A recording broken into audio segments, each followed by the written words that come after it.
You're listening to the Fezcast, the Saracens fans podcast, bringing you the independent and unhinged views of the voices in our heads, as well as those of our special guests. To get in touch with us, find the Fezcast on social media and listen to us on Apple Podcasts, Spotify, YouTube and more. Thanks for tuning in and enjoy this week's show. You're listening to the Fezcast.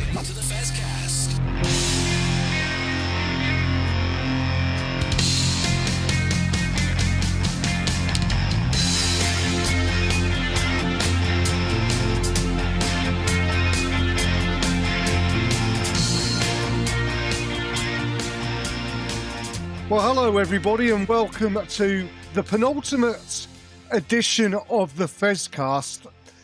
And the title of this show, Loxy, Alex, is Live Lifts Us Up Where We Belong, which is a cultural reference, Alex, you possibly might not get. But I know Loxy, with his history in music, he will totally understand that one. And it's probably an earworm going through your head, isn't it, Loxy? Yeah, Joe Cocker, Jennifer Warnes, was it? Up Where We Belong? Yeah. Yeah, I can remember it. Alex, I'm sure you'd have to watch it. Get your mum to drag the old DVDs up. But did you guys have a great time? Alex, I'll ask you first. Was it a great day on the weekend? Yeah, it was good. It was my birthday, so we had family and stuff come, and it was good that we got wings. We warned them that we will be grumpy if Saracens lose. But thankfully we didn't, and we won, and it was a great day. Excellent. And I know you were there, Loxy, because you were messaging us about various things on WhatsApp during the game. I mean, you had a fairly good... Well, you always have a good day out, don't you, whenever you go away? I did. The club set up a nice meeting at Shack 68, which a decent number attended. There was a nice march and procession up to the Stoop, where we met the coach. So there was a nice juxtaposition where the Trailfinders women came through to polite applause, and the Saracens women came through to a sort of minor Armageddon when all the confetti guns and flares went off. If you look at some of the photos I put up on Facebook, I mean, players are just occasionally visible as they were walking through. So I've got to say the Harlequin stewards, who are a pretty decent lot, to be honest, quite enjoyed all of that. I wouldn't fancy trying to pull that one off at Exeter or Northampton, though. And I think a bit of credit's got to go to Western Say Chairman Mark Callaby, because I know at the start of the week when Trailfinders started going to overdrive even at Loxy, we seemed to be, there was nothing happening. And I think Mark did have a quiet word with someone, and then got a reaction and everything started moving. In fact, two of us did it. I had a word directly with our friends at Match Day, and Mark went back to our direct contact. So between us, I think we managed to shake the tree enough, and the whole thing was organised, frankly, in about 2.5 hours. Then it was just our job to publicise it. Thank goodness it worked. Right, you did a great job. We'll discuss the game a bit later on. Before we move on to that, there's a little bit of housekeeping. I've been umming and ahhing about this, about the club's internal investigation to what happened at the end of season. Drinks, shall we say, for want of a better word.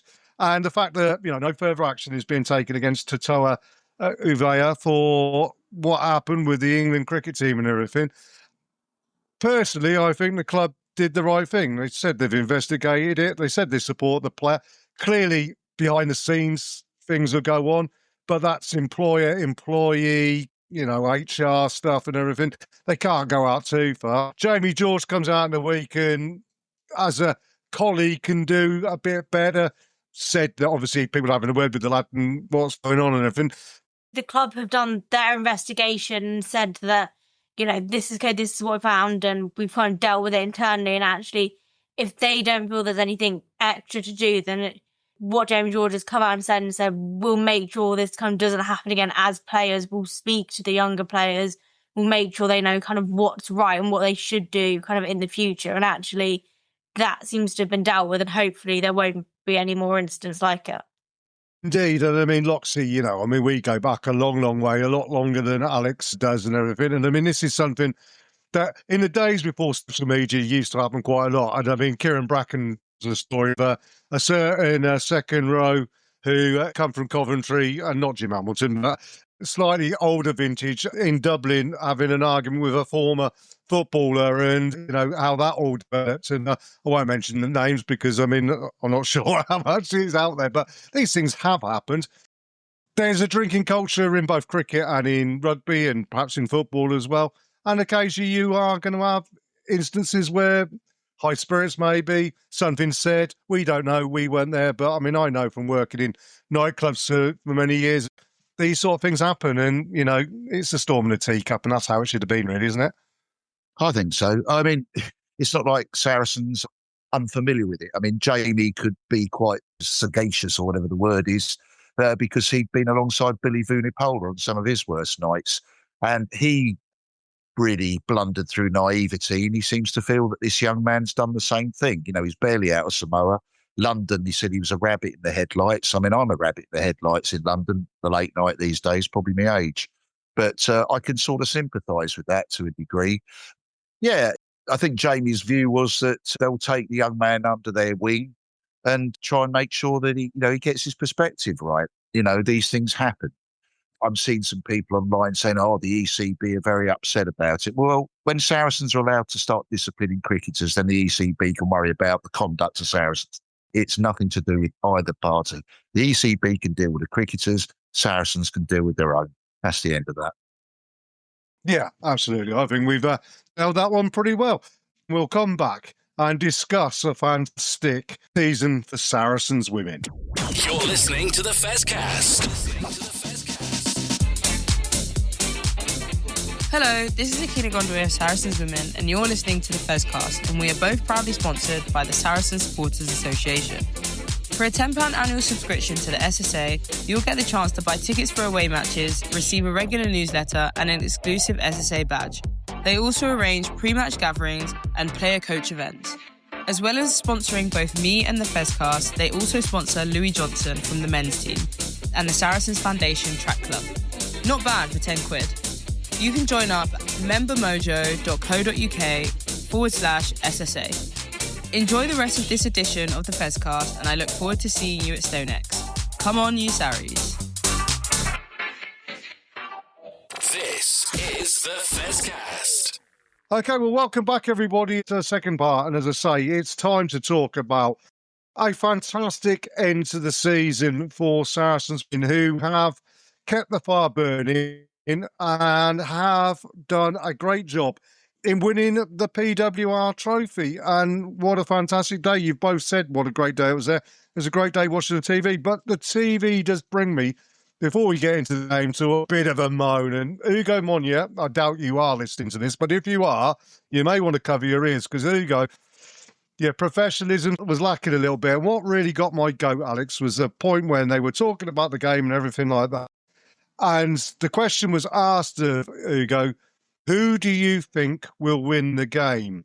And his answer was, I want Trailfinders women, which is wrong on 2 points. One, because he didn't answer the question. And two, it showed a complete lack of impartiality and an unbiased viewpoint that, quite frankly, that's not his job. His job is to call the game as he sees it, not to progress his agenda on it, which I felt he did, Alex. You know, most people wanted that underdog story. They wanted Trailfinders to win if they weren't Saracens fans, and some Gloucester fans who just didn't want to see the team that beat them in the semi-finals go on to win it. But actually, I think, yeah, for the commentators, you have to be impartial. You have to say, okay, this is the stats. Yes, people want Trailfinders to win. Yes, we know they can beat the big teams because they've beaten Tartbury twice in the last month. But actually, to say, look, Saracens have the statistics. They've got the data to prove that they are the stronger side and the favourites coming into this. Obviously, Hugo would turn around and say, look, Saracens are the favourites and I think they'll win. But if Trailfinders women got the name of the trophy, it would be good for the game of rugby because it's a new name on the trophy, etc. Well, it was good for the game of rugby that they got to the final, and considering what a short lifespan that particular organisation has had on the women's side, and obviously the men's side goes back a lot further. Hugo Monya is quite an odd one, really, because he was quite sceptical about the women's game, and he became a massive advocate of it. So his general advocacy of women's rugby, I massively approve of. I wish he hadn't said that, though. You know, I think he dropped a clanger there. That was you don't need that sort of thing. You don't need to display a degree of partiality when you're supposed to be doing commentary or punditry, you know, and hopefully he'll not do it again. And there's a possibility he might hear this. And if so, hi, Hugo, don't do it again, mate. Yeah, indeed. I mean, otherwise, I thought the TV, other than Claire Thomas, is someone that I have a problem with as a commentator. I think she needs to brush up on her technique there. But I mean, who am I to say? I know Matt also said a few things along those lines as well. But other than that, I thought the commentary teams, Mo Hunt, with going through ways, how Meg Jones played, they were really excellent. I mean, the demonstrations they did were really, really good. Katie Daly McLean, she obviously listens to us because she's been blowing smoke up Zoe Harrison's bottom now ever since we last called her out over that one, Alex. What I thought was really impressed with was Emily Scarrett.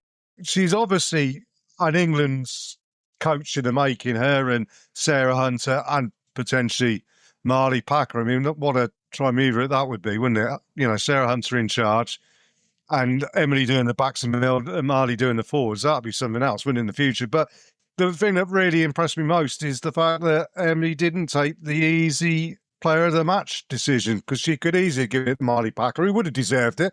She could easily give it to Zoe Harrison, who would have deserved it. She could easily give it to Jess Breach, who deserved it. But she picks one of the lesser-known players, but the player who was the player of the match, wasn't he? Julia Omakwali, who was absolutely outstanding.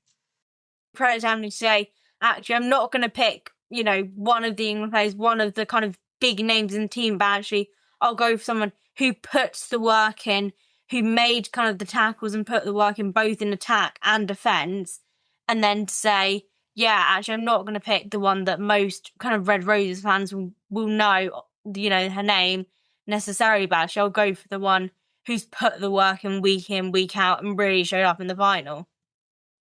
And she did show up in the final. Marley Packer went to Julia at the final and told her, "You're number one. You're the best player on this field. You've set the tone and you created the platform on which we were able to compete in the first 10, 15 minutes when Trailfinders were throwing everything at us, and then gain ascendancy as we took the game away from Trailfinders." Well, she's going to have been there or thereabouts for Player of the Match awards all season. I mean, she's an outstanding athlete. She's got tremendous stride length, speed, reach. She tackles brilliantly. She's a good line-out operative. And she's the sort of player you can't miss because she's always at the forefront of activity. So, we've talked before about Gabby Sent, who does the unseen things. A bit like Sophie Bigudi, you notice Julia, because, she is a strikingly athletic player, running around very fast, hitting people very hard, running with the ball very fast. I mean, she does it all at high speed, high octane. If you speak to Julia herself, I mean, she's one of the most modest people you ever meet. I mean, she would always say, I should never get a Player of the Match award when Liv Apps is playing, because Liv is almost a hero of hers and they're also great mates and so forth. That was a nice gesture by Marley at the end, and it was thoroughly well earned. I mean, let's just remember, a season ago, she was standing on the wrong end of a 100-0 loss as a Leicester Tiger against Saracens. So it's nice that she's been lifted away from there. And of course, this has improved her Canada opportunities as well. Obviously she's playing good rugby. She's getting better profile, and she's doing it in front of the two coaches who she's also training with during the week. So it's onward and upwards for a very, very nice young woman and a truly fabulous rugby player. I thoroughly enjoy watching her play. Yeah, indeed. I mean, that's testament to the fact that she did play in that Leicester team that got thumped so badly by us, Alex, and obviously still shot. It does sometimes happen. I've told about a game I played in many, many years ago where probably the best game I played, we got thumped by 118 points to 0. The fact that you can come out of a game like that and someone says, yeah, she's got something about it, does show that once you put that player into a really good side like Saracens, they are just going to shine. Yeah, it does. And I think it's credit to her to put in the performances at Leicester that made Saracens go, we want to sign her. We think she'll add something to our team, and we think we can get the best out of her. And actually to say, yeah, she was playing in a Tigers team that weren't getting great results, but actually she was still playing well enough that Saracens went, we want her. And now we've really seen her add to the Saracens team this season. Yeah. Now, before we talk about the rest of the playing side, I want to talk about pressure. And one person in particular who must have felt pressure. He was probably the most under pressure person out there, which is interesting because I don't think the Saracens women particularly had a great deal of pressure on them. Yeah, they had the pressure of being expected to win, but they went into that game free of that pressure, and that's what made them. But the person who was under pressure, and I felt he has done a brilliant job this year. It's not arrogance to say, Loxley, that Saracens expect to win that trophy every year. We should do, or we should be there or thereabouts. We shouldn't be the bridesmaid, and we certainly shouldn't have been the bridesmaid for the last 4 years. And I think going into this season, if we'd gone to that final, even if we got to the final and we'd lost that final, Alex Osterbury would have asked himself questions about whether he'd taken the team as far as he possibly could. And I think there would have been pressure coming on to say to Alex, you know, let's have a rethink, a bit like we've been talking about Mark McCall. And I think Alex has stuck to his guns. He's identified where he needs improvement. He's made some really tough decisions. And indeed, you know, he's making another tough decision in allowing Marley Packer, a club legend, to go on to wins. And you could hear Alex on the television. With 10 minutes to go, we're 50-odd points to the good. And he is still screaming instruction, advice, encouragement, commitment.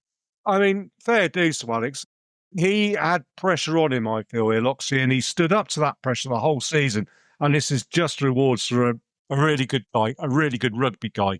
But someone who, you know, we talked about Mark McCall being the GOAT of the men's game. Alex has got to be up there as one of the best women's coaches in the domestic game there's ever been. Yes, yeah, there's no question about it. And he's a smashing bloke as well, Alex. I mean, he's a very, very friendly man. He builds very good relationships, personal relationships with the players as well. You know, a couple of things helped him this year. The arrival of Kevin Rouet was a tremendous fillip. And he brought back Neil Harris, who was Rob Kane's scrum coach. And the scrum has been noticeably and markedly successful all season, apart when we had people who were taking the law into their own hands without the officials noticing it. But Neil was there at half-time, making his presence felt on both occasions this season. So, and Lewis Soames has always been there, constant. And, of course, he had help from Harry Wilson this year, and that was Harry Wilson's last stated aim before he went to Exeter, that Saracens women should win the PWR. So thank you, Harry. Well done. You achieved your stated aim. Just don't do too well for Exeter against us, okay?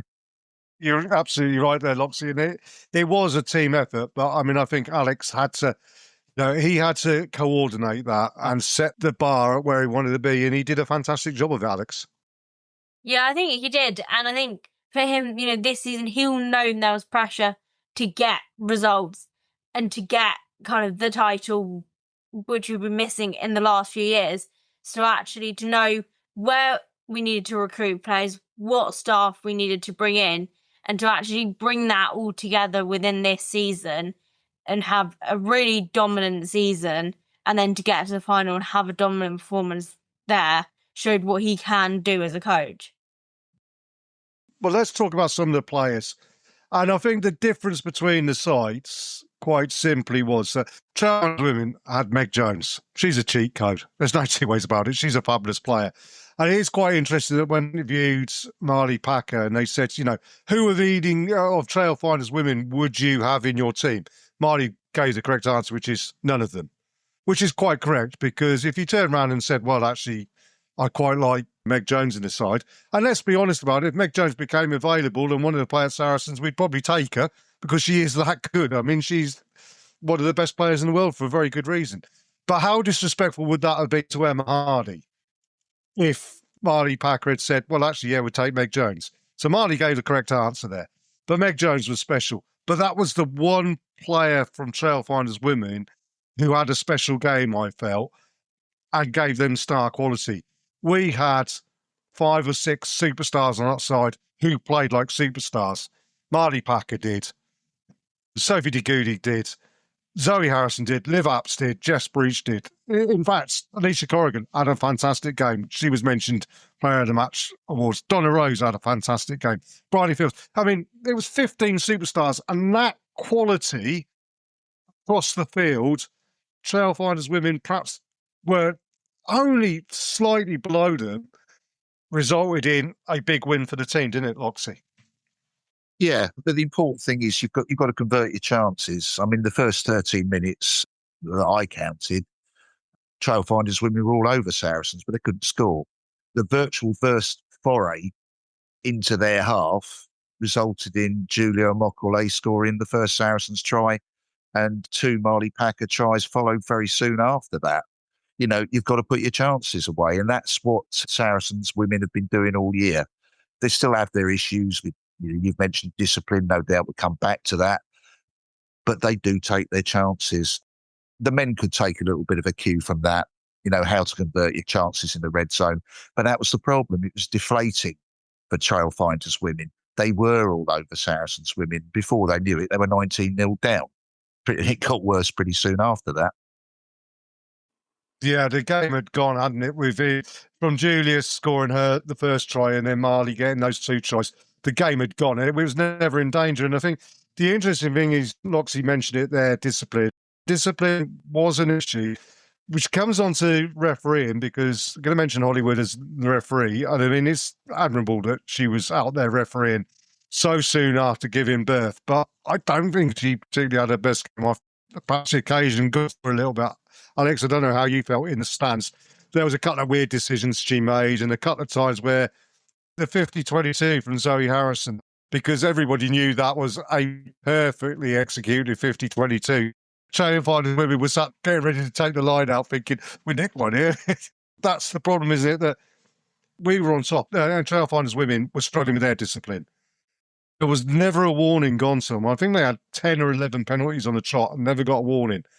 Gabby said got a yellow card. Yeah, she got a yellow card for a deliberate knock on. I mean, that goes without saying. But it rankled a little bit that Trailfinders women hadn't actually been properly penalised other than the penalties that they had against them, which kept us ticking over the scoreboard. But probably in the ground didn't feel so much like Trailfinders should have got a yellow for conceding penalties, but maybe I just wasn't aware of quite how many they were getting consecutively, because Saracens were scoring in between, and so it felt longer. But I definitely think there probably were some moments like the 50-22 when it was like, that was obviously a 50-22. We caught the ball in our own half, so how could we have taken it back in? And then I think also when she was going to give a yellow card to one of the Ealing players for a deliberate knock on, and then it turned into their scrum, and it was a bit like, well, why has that happened? How, okay, you don't think it's yellow, but how have you gone to check the player on the TMO and now they've got a scrum? It just felt like there was a bit of inconsistency within the refereeing, but overall it didn't feel unfair. Didn't feel like she was helping Trailfinders or against Saracens. Just felt like there was some stuff that got missed. If it's consistently bad for both sides, or consistently not brilliant for both sides, or consistently good, and you deal with it. And I think, although they did have a few disciplinary issues, one, I don't think it ever panicked Saracens, because, in that period of time when Gabby was off the field, start the second half, and I mean, can imagine his half-time talk in the sheds would have been, we don't give Jess Breach space. I know we gave her the freedom of Twickenham, didn't we? In that side of the second half. But when we go down to 14 players, it never seems to worry us. It's to the extent that Zoe Harrison possibly got away with a deliberate knock on herself. I did think we were going down to 13 players at that particular point, because I'm absolutely convinced that she got her fingertips on that ball, because the ball stalled and died and fell straight to the ground just as it went past her. So, I had a decent angle on it, but it seems to me that it got a sort of in-between showing. I've got to admit, up on the big screen, it still looked like she touched it to me, but probably because I already had it in my head. The whole business about Hollywood's a slightly odd one to me. I was very surprised she was appointed for that final. That's not to say I think she's a bad referee, but I think she's quite a fair to middling referee. You've got a league fixture where both teams are behaving pretty well. She'll come out of that fairly well. But she is quite non-interventionist. And I think the worst thing you can ever do with someone like Hollywood is to, put someone like Craig Maxwell Keys as TMO, because she will then gravitate towards him all the time. And I don't know whether that was how it looked on the TV. When I saw those two individuals chosen together, I thought, I'm not so sure that that's ideal for Holly. I mean, Holly's done tremendously well. She's a decent referee, as I say. She's come back from giving birth. She was a great athlete. She's a Harlequins player. She was a back. I mean, she's always been a good athlete. If that had been Saracens and Gloucester Hartpury, that might have got away from her. But as it was, and the way the game went and the spirit in which it was played, I mean, Trailfinders women are the most transparent side going. You can see everything they do, and they do everything very, very much by the book, I think. There's no sort of attempt at dark arts or anything else. They are what they are, and they display what they display. I'd say they're probably quite a good team to referee, all told, probably better than us. So a difficult one with the refereeing. There was the Zoe Harrison thing. And of course, the biggest problem is she was doing tannoy announcements, American football style. So it seemed to me, because I misheard what she said, because it seemed to me that she'd said it's a deliberate knock-on, but we're not giving the yellow card, that's the half. But there was a bit on the front, which I hadn't heard, where she actually said that it was not knocked on by the Saracens player. But all I can say is the actual announcement she did make when I got it in full still was pretty garbled. And I think she could do with practicing that a little bit in front of the mirror. It's a bit churlish of us to criticise in that way, but I think, in a showcase final like that, it did slightly get away with it. But, as I say, it didn't, as Duncan would often say, and I mean, Duncan's recording this and not part of it, Duncan always says that the referees don't change games, and in this situation, he would be completely right. We were just too good. We were going to win that game. I think we went into that game with that old swagger of Saracens past. I mean, it was burnt, hasn't it, this one? It's 3 years of watching Gloucester lift that trophy. I think the only thing is, if they could have beaten Gloucester Hartpury in the final, that would have been the cherry on top of the cream, on top of the cake, wouldn't it? Yeah, I think so. I think, credit Saracens for not coming in also overconfident in ourselves.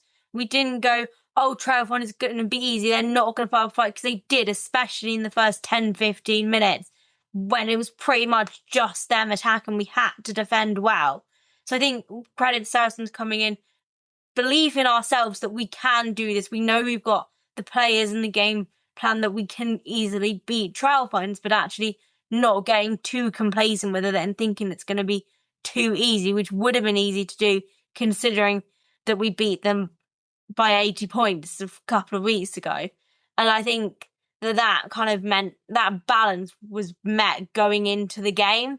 And actually, yes, it would have been nice to beat Gloucester Hartpury, but fair play to Trailfinders for beating them twice in a month and getting into that position where they were playing in a final. So actually, and it's a bit like the World Cup, when it would have been nice for England to beat New Zealand in the final, but Canada did that in the semi-final, and we played Canada, and fair play to Canada then. So actually, I think, yes, it would be nice to play Gloucester Hartpury, but hopefully we'll play them next season and beat them then.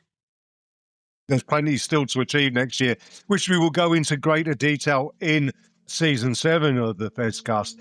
Interesting you mentioned Canadian, and again, that was obviously a driver as well, wasn't it, Loxie? It was mentioned at the end, Hugo Monnier, my mate Hugo, chatting to Sophie de Goody and mentioning the Canadian cartel, as he described it, which I thought was a little bit naughty, but we've got a good bunch of Canadians there, many of whom, indeed, probably are first choices on the Canadian team sheet. And they were determined, whereas England girls have tasted success, they know what success is all about. They broke that duck in the World Cup final. The Canadian women, silver medal at the Olympics, silver medal at the Rugby World Cup. Those girls were determined that we were going to win, don't they? And they brought an edge, I think, that, led by Julia, but Sophie de Goode, Gabby Senft, Alicia Corrigan, those Canadians really did step up. Yes, they did, and they do. I'm not sure whether the rumours are true that Gabby Senft might be going back to Canada at the end of this season, so I'll just wait to see on that. That would be very sad if she did, but obviously, she's been away from Canada a long time now, and she's probably missing her friends and family there. The Canadians are fantastic, aren't they? I mean, they really have contributed a great deal.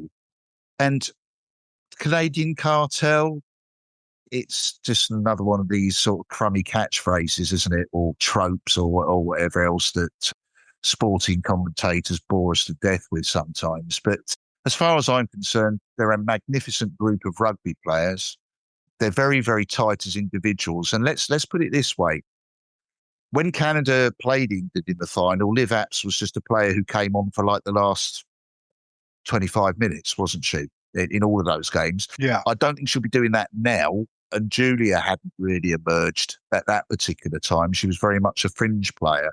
So just looking amongst I'll call it the Saracens Canadian contingent, maybe, they will go back having strengthened the side already based upon what they've already learned and achieved at Saracens.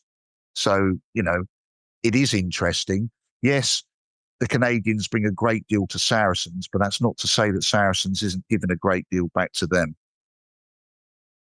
I think it was a fantastic game on the weekend, and I think a fantastic performance. So from everybody on the Fezcast, if any of the Saracens women are listening in to this, we'll just give us our heartfelt congratulations and our thanks for giving us something to cheer about at the end of the season. And it's absolutely fantastic. So, ladies, girls, women, you've been absolutely superb this season. A credit to our club, a credit to the shirt. And, the guys that we've spoken to, and including last week, Alex, your fantastic interview with Alicia, which was brilliant, by the way. I had a chance to thank you on that one beforehand. And I know you only got a very short amount of time, but you didn't have to pack a lot into that. I think you've got a career taking over from Hugo Monnier as an interviewer in the future. So we'll pump you forward for that one. But you did a great job there. But I'd say, yeah, brilliant, well done. I say that on behalf of all of the Fezcast and all of the Saracen supporters. A brilliant job. Next week is our final show of the year, and I'm hoping that everybody can be involved in it on the Fezcast because it's going to be our awards show. So it's going to be a little bit like herded cats, I think, trying to get everybody into the same Zoom call, but we'll do our best. But yeah, we've got a number of awards to give out like we normally do. Player of the year, for both men and women, young player, achievement awards and all sorts to look forward to next week. So that's next week on the Fezcast, our last episode of the season. Until then, I say, Loxy, Alex, thank you for your time. Saracens women, thank you for your brilliant performance. And thank you, everybody in Fezcast land, for listening in. And we'll catch you next week for the awards show.